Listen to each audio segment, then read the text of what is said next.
La Terre est notre berceau, mais l'humanité ne peut rester éternellement dans son berceau. Nous sommes une espèce née pour explorer, pour repousser les frontières. Et la prochaine frontière, la plus immense, la plus audacieuse, est là-haut, parmi les étoiles. Le futur de notre espèce n'est pas confiné à cette planète bleue.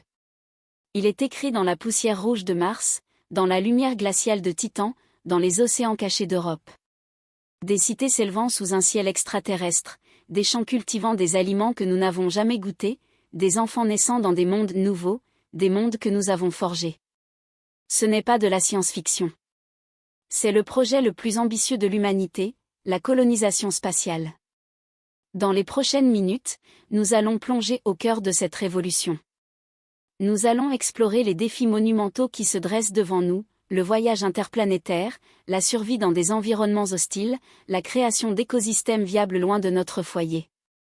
Nous découvrirons les technologies révolutionnaires qui rendent ce rêve de plus en plus tangible, des fusées réutilisables aux habitats imprimés en 3D, en passant par les systèmes de support de vie en boucle fermée. Nous nous pencherons sur les motivations profondes qui nous poussent à quitter la Terre, la survie de notre espèce face aux menaces existentielles, la quête de ressources inépuisables, et cette curiosité insatiable qui a toujours défini l'être humain. Nous examinerons les destinations potentielles, des lunes de Jupiter et Saturne à notre voisine la plus proche, Mars, et même au-delà. Ce voyage sera une exploration des espoirs, des craintes, et de l'ingéniosité qui marqueront le prochain chapitre de notre existence. Préparez-vous. L'avenir de l'humanité est en train de se construire, et il commence par un pas de géant. Hors de notre monde. Création d'écosystèmes viables, et les questions éthiques et sociétales profondes qu'une telle entreprise soulève. Préparez-vous à un voyage qui redéfinira notre place dans le cosmos. Le premier obstacle, et peut-être le plus intimidant, est le voyage lui-même. Aller sur Mars, par exemple, n'est pas comme prendre un avion. C'est un périple qui dure des mois, parfois plus de 7 mois, à travers le vide glacé et hostile de l'espace. Et ce voyage n'est pas sans danger. Les astronautes sont exposés à des niveaux de radiation bien plus élevés que sur Terre. Les rayons cosmiques galactiques et les éruptions solaires peuvent endommager l'ADN, augmenter le risque de cancer, et causer des problèmes neurologiques à long terme. Des boucliers anti-radiation plus efficaces, des matériaux innovants, voire des champs magnétiques artificiels pour protéger les vaisseaux. Mais ces technologies sont encore en développement, et leur mise en œuvre à grande échelle représente un défi d'ingénierie colossal. Au-delà des radiations, il y a les effets de la microgravité. Pendant des mois, les corps des astronautes sont privés de la force de gravité qui nous maintient sur Terre. Les muscles s'atrophient, les os perdent leur densité, le système cardiovasculaire s'affaiblit. Les astronautes doivent suivre des programmes d'exercice rigoureux, mais cela ne suffit pas toujours à compenser les effets délétères. Pour des séjours prolongés, voire une vie entière dans l'espace, il faudra trouver des solutions plus permanentes. Certains scientifiques envisagent des vaisseaux à rotation pour créer une gravité artificielle, simulant ainsi la gravité terrestre. D'autres explorent des thérapies géniques ou des médicaments pour contrecarrer la perte osseuse et musculaire. L'idée même de colonisation implique un retour à la norme, une adaptation du corps humain à un environnement différent, et c'est une bataille que nous devons gagner avant même de poser le pied sur un autre monde. Une fois arrivé, la survie devient la priorité absolue. Imaginez arriver sur Mars, une planète désertique, balayée par des vents violents et recouverte d'une atmosphère ténue composée principalement de dioxyde de carbone. La température moyenne y est d'environ -60 degrés Celsius. Il n'y a pas d'air respirable, pas d'eau liquide en surface, et une protection quasi inexistante contre les radiations solaires et cosmiques. Comment y bâtir une colonie ? La réponse réside dans l'ingéniosité et l'utilisation des ressources locales, ce qu'on appelle l'utilisation des ressources in situ, WISRU.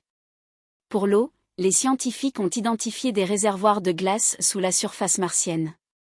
Cette glace peut être extraite, fondue, purifiée et utilisée pour la consommation, l'irrigation, et même décomposée en hydrogène et oxygène pour produire du carburant et de l'air respirable. L'oxygène peut être extrait directement de l'atmosphère martienne grâce à des dispositifs comme MOXIE, déjà testés sur le rover Perseverance. Pour l'habitat, plusieurs options sont envisagées. Construire des structures gonflables qui se déploient une fois sur place est une solution légère et rapide. Utiliser des matériaux locaux, comme le régolithe martien, mélangé à des liants, pour imprimer en 3D des bâtiments solides et résistants aux radiations est une autre piste prometteuse. L'idée est de transformer le sol martien, cette poussière rouge apparemment stérile, en matériaux de construction. On pourrait même imaginer creuser des habitations sous la surface, profitant ainsi de la protection naturelle de la roche contre les radiations et les variations de température. L'alimentation est un autre défi majeur. Les colonies spatiales ne pourront pas dépendre indéfiniment de ravitaillements terrestres coûteux et complexes. Il faut donc cultiver sur place. Les serres hydroponiques ou aéroponiques, où les plantes poussent sans terre dans des solutions nutritives, sont déjà utilisées sur la Station spatiale internationale. Sur Mars, ces serres devront être étanches, éclairées artificiellement avec des LED optimisés pour la croissance des plantes, et alimentées par l'eau et les nutriments extraits localement. Des recherches sont en cours pour identifier les cultures les plus adaptées à ces conditions, celles qui sont les plus nutritives et les plus efficaces en termes de rendement et de consommation d'eau. On pense aux légumes-feuilles, aux pommes de terre, aux légumineuses. L'idée est de créer un cycle fermé, où les déchets organiques sont recyclés pour fertiliser les cultures, minimisant ainsi le gaspillage et la dépendance aux ressources extérieures. Et que dire de l'énergie ? Les colonies auront besoin d'une source d'énergie fiable et abondante. Les panneaux solaires sont une option, mais l'atmosphère martienne est plus fine que celle de la Terre, et les tempêtes de poussière peuvent réduire considérablement leur efficacité. L'énergie nucléaire, sous forme de petits réacteurs modulaires, offre une solution puissante et constante, indépendante des conditions météorologiques. La fusion nucléaire, bien que encore au stade de la recherche sur Terre, pourrait devenir la source d'énergie ultime pour les colonies spatiales, fournissant une énergie propre et quasi illimitée. Mais la colonisation spatiale ne se limite pas à la survie physique. Elle soulève des questions existentielles, éthiques et sociétales d'une importance capitale. Qui gouvernera ces nouvelles colonies ? Quelles lois s'appliqueront ? Les colonies seront-elles indépendantes, ou sous l'autorité des nations qui les auront établies ? Le concept de « nation » tel que nous le connaissons pourrait même devenir obsolète. Imaginez une gouvernance basée sur des principes différents, peut-être plus axée sur la coopération et la durabilité, dictée par les contraintes uniques de la vie dans l'espace. Et qu'en est-il de la vie elle-même ? Nous parlons de colonisation, mais dans un sens plus large, cela pourrait signifier la terraformation de planètes entières. Changer l'atmosphère de Mars pour la rendre respirable, réchauffer sa surface, y introduire de l'eau liquide, voire des écosystèmes terrestres. C'est un projet qui prendrait des siècles, voire des millénaires, et qui soulève des questions sur la modification délibérée d'autres mondes. Si nous découvrons des formes de vie indigènes, même microbiennes, aurons-nous le droit de les perturber, de les supplanter, au nom de notre expansion ? C'est une question de responsabilité cosmique. La colonisation spatiale pourrait également entraîner une diversification de l'humanité. Les adaptations génétiques, qu'elles soient naturelles ou induites, pourraient mener à des différences physiques et physiologiques entre les populations terrestres et celles vivant dans des environnements de faible gravité ou sous des ciels différents. Cela pourrait mener à de nouvelles cultures, de nouvelles manières de penser, de nouvelles formes d'art et de philosophie, façonnées par l'expérience unique de vivre hors de la Terre. Certains pourraient même considérer ces différences comme une évolution naturelle, une étape nécessaire pour la survie à long terme de l'espèce humaine face aux risques existentiels qui menacent notre planète d'origine. Puis il y a la question de la motivation profonde. Pourquoi faire tout cela ? Est-ce par simple curiosité, par désir d'exploration, ou par nécessité ? La Terre, malgré sa beauté et sa générosité, n'est pas éternelle. Les astéroïdes potentiellement dangereux, les catastrophes naturelles majeures, le changement climatique incontrôlé, les pandémies dévastatrices, ou même une guerre nucléaire globale sont autant de menaces qui pèsent sur notre avenir. La colonisation spatiale, en nous dispersant à travers le système solaire, pourrait être une assurance vie pour l'humanité, une manière de garantir que même si un désastre frappe la Terre, notre espèce ne s'éteindra pas. C'est une vision à très long terme, une stratégie de survie planétaire étendue à l'échelle cosmique. Les pionniers de la colonisation spatiale ne seront pas les mêmes que ceux qui ont exploré les continents de la Terre. Ils devront être des scientifiques, des ingénieurs, des agriculteurs, des médecins, mais aussi des psychologues, des sociologues et des pionniers au sens le plus pur du terme, capables de s'adapter, d'innover et de maintenir un esprit de communauté dans des conditions extrêmes. Les premières colonies seront probablement de petites communautés autosuffisantes, dépendantes de la technologie, mais aussi de la résilience humaine et de la coopération. Les ressources nécessaires pour une telle entreprise sont astronomiques. Des investissements massifs seront nécessaires, tant de la part des gouvernements que du secteur privé. Les entreprises privées, comme SpaceX, Blue Origin, et d'autres, jouent déjà un rôle crucial en réduisant les coûts d'accès à l'espace et en développant de nouvelles technologies. Elles apportent une dynamique d'innovation et une rapidité d'exécution qui complètent les efforts des agences spatiales traditionnelles. La collaboration internationale sera également essentielle pour partager les coûts, les connaissances et les risques. Envisager la colonisation spatiale, c'est regarder au-delà de notre horizon immédiat, c'est penser en termes de générations. Ce n'est pas quelque chose qui se fera en quelques années, mais sur des décennies, des siècles. C'est un héritage que nous laisserons aux générations futures, une nouvelle étape dans l'évolution de notre espèce. C'est la réalisation d'un rêve ancien, celui de peupler les étoiles. C'est un projet qui nous pousse à nous dépasser, à imaginer ce qui est possible, et à construire un avenir où l'humanité n'est plus confinée à une seule planète, mais devient une espèce véritablement cosmique.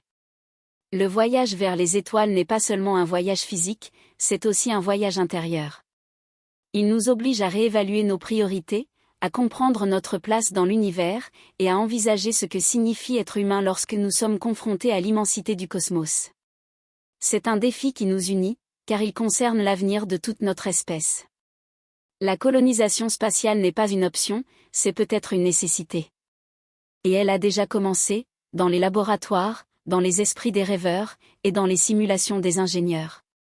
L'avenir de l'humanité est là-haut, attendant d'être écrit. Alors que nous arrivons au terme de cette exploration fascinante de la colonisation spatiale, une chose est claire, le futur n'est pas une destination passive que nous attendons, mais un paysage que nous façonnons activement. Les avancées technologiques fulgurantes, des systèmes de support de vie autonome aux propulsions révolutionnaires, ne sont plus de la science-fiction.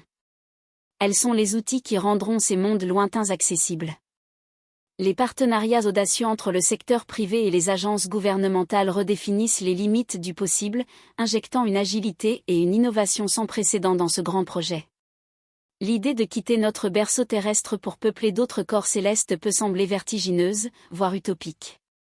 Pourtant, chaque pas que nous faisons aujourd'hui, chaque découverte dans les profondeurs de l'espace, chaque avancée dans la compréhension de la vie extraterrestre, nous rapproche de cette réalité.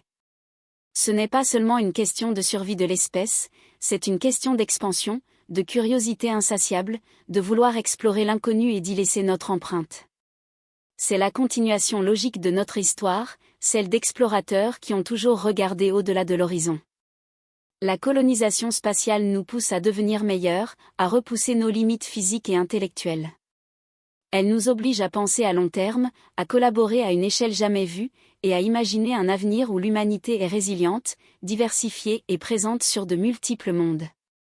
C'est un rêve ancien qui se matérialise, un témoignage de notre ingéniosité et de notre désir profond de comprendre notre place dans le cosmos. L'avenir de l'humanité se joue autant dans les laboratoires et les centres de recherche que dans les étoiles elles-mêmes. Le voyage a commencé. Et vous, quelle est votre vision de cet avenir? Quelle planète aimeriez-vous voir colonisée en premier? Partagez vos pensées les plus audacieuses dans les commentaires ci-dessous. N'oubliez pas de vous abonner pour ne manquer aucune de nos prochaines explorations de l'univers et de la science. Ensemble, construisons ce futur.